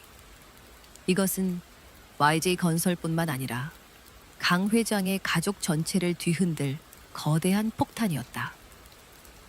회장님, 이건 너무 위험한 결정입니다. 윤 여사님과 다른 가족들이 가만히 있지 않을 겁니다. 언론에 알려지기라도 하면 회사는 지금보다 더 큰 위기를 맞을 수도 있습니다. 나의 우려에 그는 코웃음을 쳤다. 위기? 지금 YJ건설은 이미 침몰 직전의 배다. 내 무능한 자식놈들이 배 밑바닥에 구멍을 뚫어져 왔는데 이제 와서 체면 차리고 있을 때인가? 지금 필요한 건 낡은 배를 수리할 사람이 아니라 배를 통째로 들어 올려 새 출발을 시킬 강력한 리더십이다. 그리고 민혁이가 바로 그런 놈이다. 그는 다시 자리에 앉아 나를 똑바로 바라보며 말했다. 내가 오늘 널 부른 진짜 이유가 바로 이것 때문이다. 지혜야. 네? 민혁이는 실력은 있지만 한국과 YJ건설의 내부 사정은 전혀 모른다. 녀석이 회사를 장악하고 개혁을 추진하려면 내부에서 녀석을 도와줄 믿을 만한 조력자가 반드시 필요해. 그의 눈빛이 강렬하게 빛났다. 나는 그의 다음 말을 예감하고 숨을 죽였다. YJ건설로 돌아와다오. 네가 원래 있던 자리, 아니 그보다 더 높은 자리에서 민혁이를 도와 이 회사를 다시 일으켜 세워주게. 내가 너에게 부사장 자리를 주겠다. 네가 가진 모든 권한을 이용해 쓰지세 바이신 고초와이익을 전부 도려내고 새로운 YG건설을 만들어다오. 그것은 거절할 수 없을 만큼 파격적인 제안이었다. 증오했던 시댁, 나를 배신했던 그 회사로 돌아가 모든 것을 내 손으로 바꿀 수 있는 절대적인 권력을 쥐게 되는 것. 강민아와 강진우를 내 발 아래 둘 수 있는 가장 완벽한 형태의 복수가 될 수도 있었다. 나는 잠시 눈을 감고 생각했다. 심장이 세차게 뛰었다. 복수라는 달콤한 유혹이 나를 흔들었다. 하지만 눈을 떴을 때 내 마음은 이미 정해져 있었다. 죄송합니다, 회장님. 나는 아주 조용하지만 단호한 목소리로 말했다. 그 제안은 받아들일 수 없습니다. 내 거절에 강 회장의 눈이 놀라움으로 커졌다. 그는 내가 당연히 받아들일 것이라고 생각했던 모양이다. 이유가 뭐냐? 내가 제시한 조건이 부족한가? 원하는 게 있으면 뭐든 말해라. 지분이라도 떼어주랴?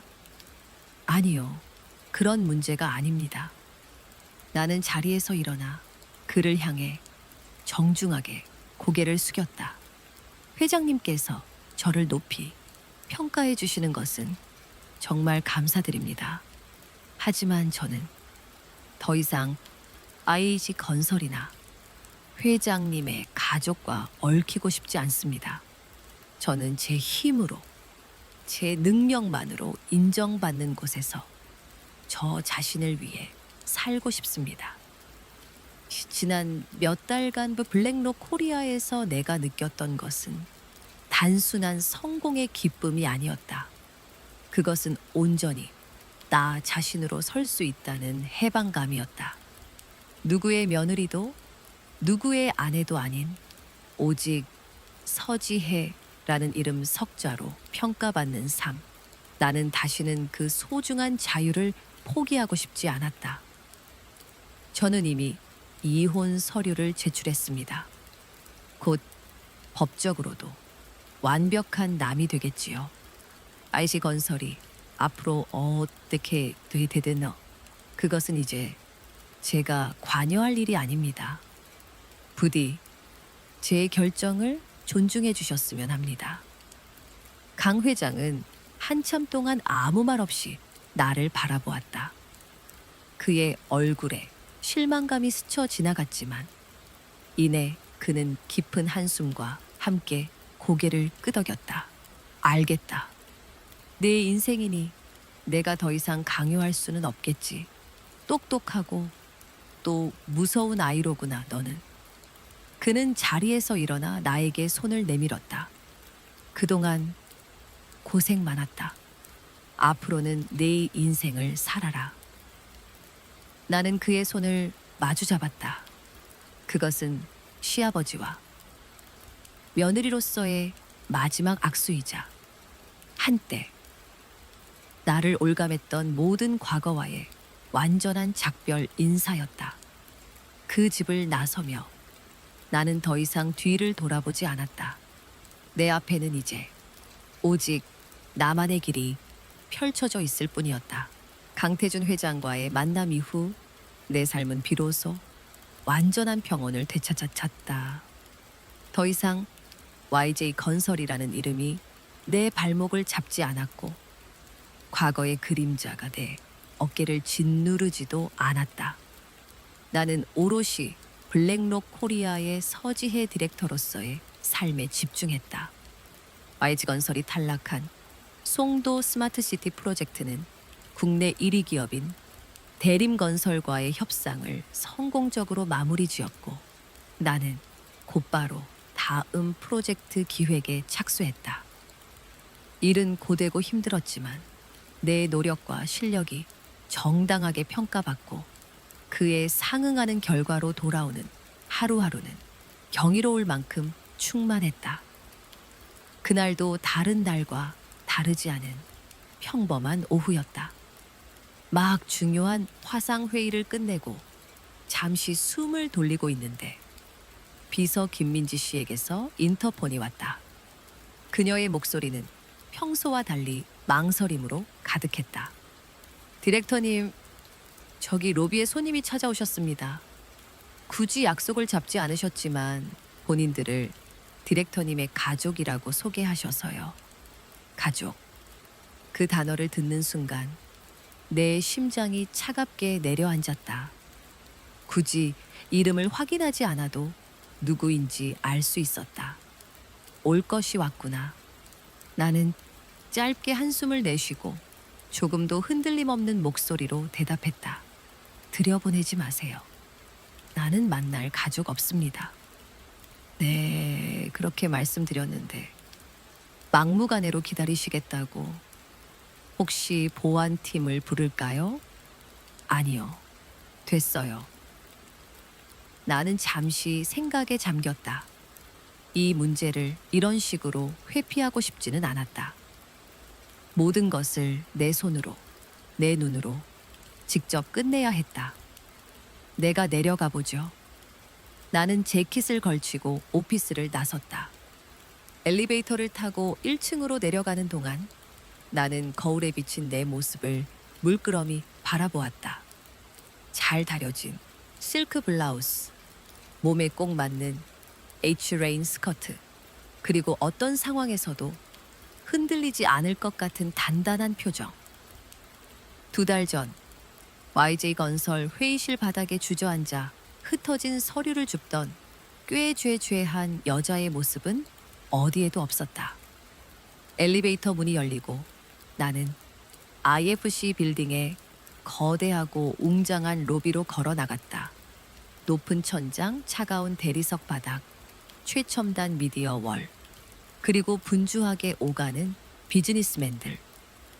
그 모든 것이 YG건설의 낡고 권위적인 분위기와는 완벽하게 다른 세상이었다. 그리고 그 낯선 세상 한가운데 두 사람이 소파에 앉아 초조하게 나를 기다리고 있었다. 윤 여사와 강진우 씨. 윤 여사는 평소의 화려함은 온데간데 없이 수척한 얼굴에 어두운 색의 옷을 입고 있었다. 공들여 관리하던 머리는 푸석했고 얼굴에는 깊은 수심이 어려 있었다. 강진우 씨는 더욱 가관이었다. 구겨진 셔츠에 며칠은 좋기 밤을 샌 사람처럼 퀭한 눈, 제대로 정리하지 않은 수염. 한때는 번듯한 대기업 팀장이었던 그의 모습은 온데간데 없고 모든 것을 잃어버린 남자의 공허함만이 남아있었다. 그들은 이 화려하고 역동적인 공간 속에서 마치 흑백 영화의 한 장면처럼 이질적이고 초라해 보였다. 내가 다가가자 그들이 먼저 나를 발견하고 벌떡 일어섰다. 윤 여사가 나에게로 달려오려다 나와의 사이에 존재하는 보이지 않는 벽을 느꼈는지 그 자리에서 멈칫했다. 그리고 그녀는 내가 태어나서 단 한 번도 본 적 없는 표정을 지었다. 그녀의 그 오만하고 꼿꼿하던 얼굴이 무너져 내리며 애원하는 빛이 가득했다. 지혜야, 아가, 내가 잘못했다. 이 늙은이가 다 어리석어서 내 귀한 며느리를 몰라보고 내가 정말 죽을 죄를 지었다. 그녀는 갑자기 울음을 터뜨렸다. 로비를 지나가던 몇몇 사람들이 호기심 어린 눈으로 우리 쪽을 쳐다보았다. 나는 조금도 동요하지 않았다. 나는 그녀의 눈물을 수없이 봐왔다. 하지만 그 눈물은 언제나 자기 연민과 상황을 자기에게 유리하게 만들기 위한 연극에 불과했다. 아가 제발 우리 진우 좀 살려다오. 네가 없으니까 애가 완전히 망가졌어. 회사에서도 내쫓기고 매일 술로 살고 이러다 정말 큰일 나겠다. 응, 어미의 마지막 부탁이다. 제발 우리 진우 좀 봐서라도. 나는 아무런 대답도 하지 않았다. 그저 차갑게 그녀를 내려다볼 뿐이었다. 그녀의 입에서 나오는 우리 진우라는 말이, 며느리라는 말이, 그리고 안 어미라는 말이 너무나 역겹게 들렸다. 과거 내 모든 공을 딸에게 돌리고 작은 실수 하나에 나를 집안의 수치처럼 몰아세우던 그녀의 모습이 눈앞에 선했다. 그때 내내 고개를 숙이고 있던 강진우 씨가 비틀거리며 내 앞으로 다가왔다. 그는 내 손을 잡으려 했지만 내가 차갑게 한 걸음 뒤로 물러서자 허공에서 손을 멈췄다. 그의 눈은 붉게 충혈되어 있었다. 지혜야, 내가 다 잘못했어. 정말이야. 그때 내가 당신 편을 들어줬어야 했는데 엄마랑 미나가 무서워서 내가 너무 비겁했어. 내가 쓰레기였어. 그의 목소리는 물기에 젖어 있었다. 제발 한 번만 용서해주면 안 될까? 우리 다시 시작하자. 내가 앞으로 정말 잘할게. 평생 당신한테 속죄하면서 살게. 응. 내가 사랑하는 사람은 너밖에 없어, 지혜야. 사랑. 그 단어가 그의 입에서 나오자 나는 실소가 터져 나오는 것을 간신히 참았다. 내 능력을 도둑 맞았을 때 침묵하고 내가 공개적으로 모욕당할 때 나를 탓하며 내 존재 자체를 부정당하는 모든 순간에 방관했던 남자가 이제 와서 사랑을 이야기하고 있었다. 그의 사랑은 너무나 값쌌고 그의 후회는 너무나 때늦었다. 나는 천천히 고개를 들어 두 사람을 번갈아 보았다. 그리고 아주 조용하지만 로비의 모든 소음을 잠재울 만큼 단호한 목소리로 입을 열었다. 윤 여사님, 강진우 씨, 나는 더 이상 그들을 어머니나 진우 씨라고 부르지 않았다. 완벽한 타인을 부르는 호칭. 그 호칭에 두 사람의 얼굴이 하얗게 질렸다. 저희 사이에 더 이상 나눌 이야기는 없습니다. 이미 변호사를 통해 모든 서류는 전달되었습니다. 나는 잠시 말을 끊고 내 인생에서 가장 중요한 선언을 했다. 모든 소통은 앞으로 제 변호사를 통해 해 주십시오. 그 말을 끝으로 나는 그들에게서 시선을 거두었다. 그들의 절망적인 표정, 붙잡으려는 듯한 손짓, 그 어떤 것도 더 이상 내 마음의 파문을 일으키지 못했다. 나는 뒤도 돌아보지 않고 엘리베이터를 향해 걸었다. 미련도, 증오도, 연민도 남아있지 않았다.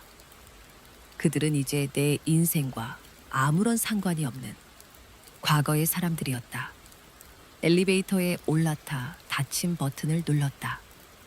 문이 닫히는 그 짧은 순간 나는 유리창 너머로 로비 한가운데에 망연자실하게 서 있는 두 사람의 모습을 보았다. 그 모습은 슬프기보다는 그저 희미했다. 마치 오래된 흑백 사진처럼 내 삶에서 완벽하게 분리된 풍경이었다. 오피스로 돌아와 창가에 섰다. 눈앞에 펼쳐진 서울의 마천루와 유유히 흐르는 한강을 내려다보았다. 나를 올가매던 마지막 쇠사슬이 방금 툭 하고 끊어지는 소리가 들리는 듯 했다. 비로소 완전한 해방이었다. 계절이 한 바퀴 돌아 여의도의 가로수들이 앙상한 가지를 드러내고 첫눈 소식이 들려오던 겨울의 초입이었다. 로비에서 윤 여사와 강진우 씨를 만난 그날 이후 내 시간은 오직 미래를 향해 흘러갔다. 이혼 절차는 변호사를 통해 일사천리로 마무리되었다. 나는 위자료 한 푼 받지 않았다. 그들의 돈으로 내 지난 시간을 보상받고 싶지 않았다. 내가 원한 것은 오직 그들과의 완벽한 단절 그뿐이었다. 나는 한강이 내려다 보이는 작은 오피스텔로 이사했다. 퇴근 후에는 와인 한 잔을 마시며 야경을 보거나 오랫동안 손 놓고 있던 건축 디자인 스케치를 다시 시작했다. 주말에는 혼자 갤러리를 찾거나 가까운 산을 올랐다. 누구의 아내도 며느리도 아닌 온전한 서지혜로 채워지는 시간들은 조용했지만 단단했고 화려하지 않았지만 충만했다. 회사에서의 내 입지는 날이 갈수록 굳건해졌다. 송도 스마트시티 프로젝트가 성공적으로 봉해도에 오르면서 나는 업계에서 가장 주목받는 인물 중 한 명이 되었다. 이수연 대표는 나에게 더 큰 책임과 권한을 맡겼고 나는 싱가포르와 홍콩을 오가며 아시아 전역의 부동산 개발 프로젝트를 총괄하게 되었다. 가끔, 아주 가끔 YGA 건설의 소식이 들려왔다. 강태준 회장의 선언대로 독일에서 온 그의 숨겨진 아들 강민혁이 부사장으로 취임해 회사를 이끌고 있다고 했다. 그는 놀라운 수완을 발휘해 부실 계열사들을 과감하게 정리하고 조직 문화를 혁신하며 회사를 빠르게 안정시켜 나갔다. 업계에서는 그를 냉혹한 구조조정 전문가 혹은 YG 건설의 젊은 구원투수라고 불렀다. 강진우 씨는 여전히 평사원 신분으로 지방 현장을 전전하고 있으며 강민아는 작은 부티크를 열었지만 얼마 못 가 폐업했다는 소문도 들려왔다. 하지만 그 모든 이야기는 이제 나에게 있어. 다른 세상의 이야기처럼 아득하게만 느껴졌다. 그러던 어느 날 오후였다. 막 홍콩 지사와 길었던 화상회의를 마치고 피곤한 몸을 의자에 기댔을 때 비서 김민지 씨가 깔끔한 디자인의 서류 봉투 하나를 들고 들어왔다. 디렉터님 YG 건설에서 발송인이 강민혁 부사장으로 된 서신이 도착했습니다. 직접 전달해달라는 요청이 있었습니다. 강민혁. 그 이름을 듣는 순간 내 마음속에 미세한 파문이 일었다. 강태준 회장에게서 들었던 한 번도 본 적 없는 그 남자. 나는 잠시 망설이다. 봉투를 건네받았다. 봉투를 열자 그 안에는 간결하고 세련된 디자인의 사업 제안서 한 부가 들어있었다. 판교 제3테크노밸리 AI 허브 복합단지 개발 프로젝트 YJ 건설이 새롭게 추진하는 야심찬 프로젝트였다. 나는 무심코 제안서에 첫 장을 넘겼다. 그리고 그 순간 나는 깜짝 놀라지 않을 수 없었다.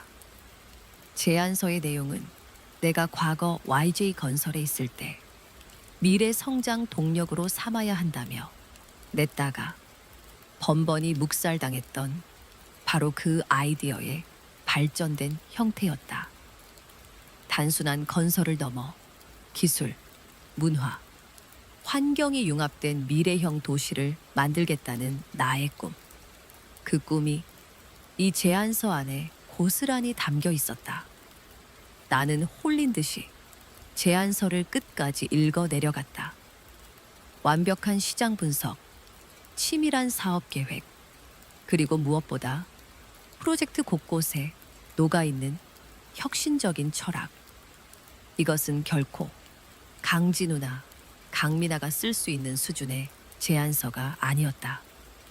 이것을 쓴 사람은 나와 같은 꿈을 꾸고 있는, 혹은 나보다 더 큰 그림을 그리고 있는 사람이 분명했다. 제안서 마지막 장에는 손글씨로 쓴 짧은 메모가 붙어 있었다. 힘있고 세련된 필체였다. 서지혜 디렉터님께. 오래전부터 디렉터님의 명성을 익히 들어왔습니다. YJ건설에 계실 때 남기셨던 자료들을 통해 디렉터님께서 이 프로젝트의 진정한 주인이 누구인지를 알게 되었습니다. 저희 YJ건설은 과거의 과오를 벗고 새롭게 태어나려 합니다. 부디 저희에게 디렉터님의 꿈을 함께 실현할 기회를 주시겠습니까? 가까운 시일 내에 직접 찾아뵙고 설명드릴 수 있기를 고대하겠습니다. 강민혁 드림. 나는 메모를 쥔 채 창밖으로 시선을 돌렸다. 어느덧 해가 저물고 서울의 야경이 하나둘씩 불을 밝히기 시작했다.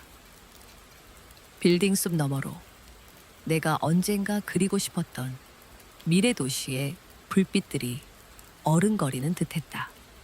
악연으로 시작되었던 YG 건설과의 인연. 그 지긋지긋한 굴레를 끊어냈다고 생각했는데 운명은 전혀 예상치 못한 방식으로 다시 나에게 손을 내밀고 있었다. 하지만 이번에 나에게 온 것은 과거의 족쇄가 아니었다. 그것은 나의 과거와 현재를 관통하여 미래를 향해 나아가자는 새로운 제안이었다. 나는 아직 강민혁이라는 남자를 만나보지 못했다. 그가 어떤 사람인지, 그가 진정으로 YJ 건설을 바꿀 수 있을지 알 수 없었다. 하지만 한 가지는 분명했다. 나는 더 이상 과거에 얽매여 새로운 기회를 외면하는 어리석은 서지혜가 아니라는 것. 나는 책상 위의 인터폰 버튼을 눌렀다. 김민지 씨. 네, 디렉터님. YG건설의 강민혁 부사장님께 연락해서 내일 오후 제 시간 괜찮다고 전해주세요. 장소는 우리가 정하겠다고 하고요. 수화기를 내려놓으며 나는 내 입가에 아주 오랜만에 피어나는 진정한 의미의 미소를 발견했다. 그것은 복수의 통쾌함도 성공의 만족감도 아니었다. 그것은 모든 상처를 극복하고 마침내 내 앞에 펼쳐진 새로운 시작을 향해 당당히 나아갈 준비가 되었다는 설렘 가득한 미소였다. 창밖의 서울은 그 어느 때보다 아름답게 빛나고 있었다. 그리고 나는 알고 있었다. 저 도시의 불빛 중 하나는 이제 곧 내 손으로 직접 밝히게 될 것이라는 것을. 나의 진짜 이야기는 어쩌면 지금부터 시작일지도 모른다.